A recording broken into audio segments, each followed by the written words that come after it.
CEO Nathaniel Brown and several prominent members of the UN Security Council. Brown and his guests were murdered last week when augmented terrorists attacked the Safe Harbor Convention in London. Interpol released chilling images from the murder scene, admitting that the attack could have been much worse.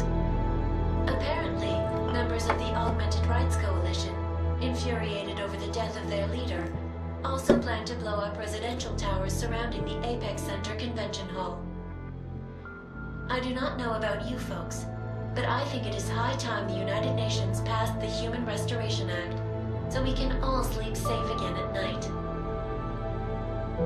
This is Eliza Kassan, reporting to you. They're fanning the flames. From Picus. Fanning them? They lit the fucking torch, man. Eliza might as well go door to door handing out pitchforks. Ark was gonna be blamed no matter what. From the second Brown opened the doors. If he'd listened to me. Too friggin' arrogant to listen. He gambled big and he lost big for all of us Augs. Damn it. We were so close to pushing that vote back. We were close to losing thousands of innocent people, too. Yeah, I know. And thanks to you, we didn't. Hell of a choice you had to make, Adam.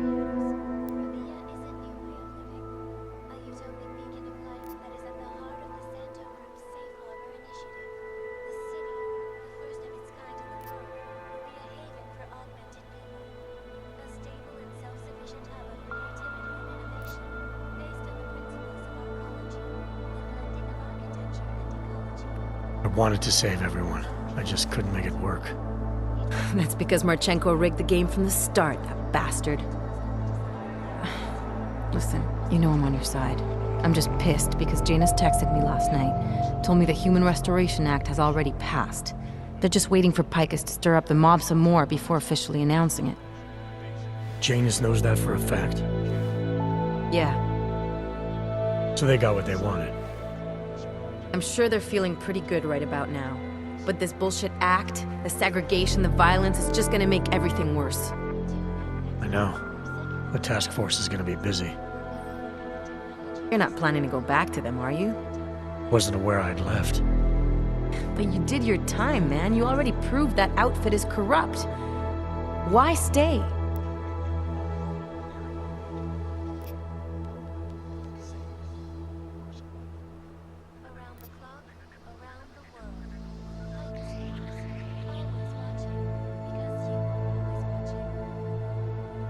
We know what's coming, Alex. The Collective needs all the help it can get. And it's not all smoke and mirrors. The task force does make a difference. Sure, not everyone in the organization is compromised. Just the ones issuing all the orders. Miller wasn't corrupt. He was a good man, a good cop. Maybe if I'd seen it sooner. My point is, there are others inside the force we can trust. We just have to find the right people. Can't say I like this, Adam, but you're the one taking the biggest risk. I feel Janus in. He's been looking for an angle to get us closer to Manderley and Page. I'm sure I can find one for him. But when you speak to him, tell him this too. If we're going all the way on this, we need everyone on board, including Janus. I think it's high time we met the man behind the mask, Alex. Don't you? This report just in.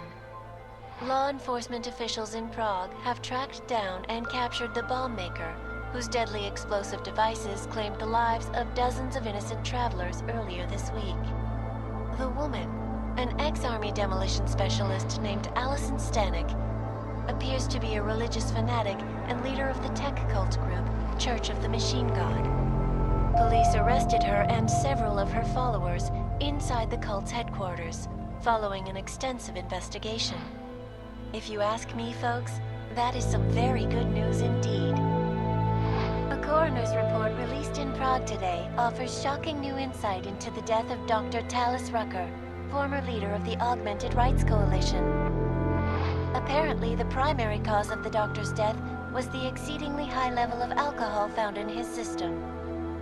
No other toxins were present, nor were there signs of any suspicious activity. Sources close to Rucker tell me he had been struggling with alcoholism ever since becoming a public figure.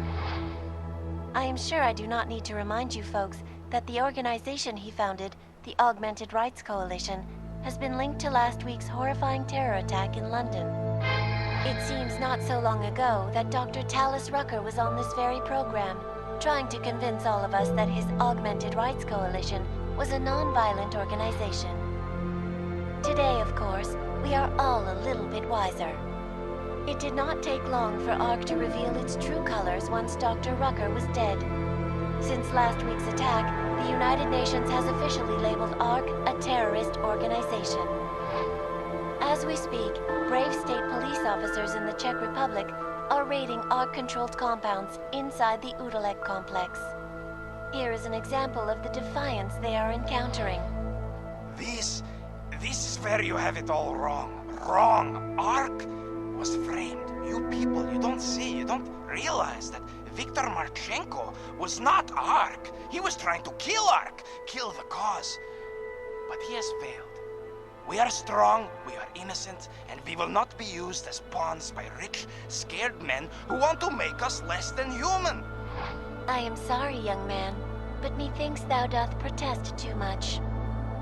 The Diwali criminal organization is under intense scrutiny this evening for their role in the London attack. Evidence uncovered by Interpol indicates that high-ranking members of the chapter in Prague supplied weapons and logistical support to ARC terrorists.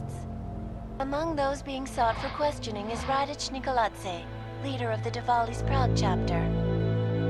Sources close to the man tell me, however, that Nikoladze has gone off the grid, and it is unlikely he will ever be found.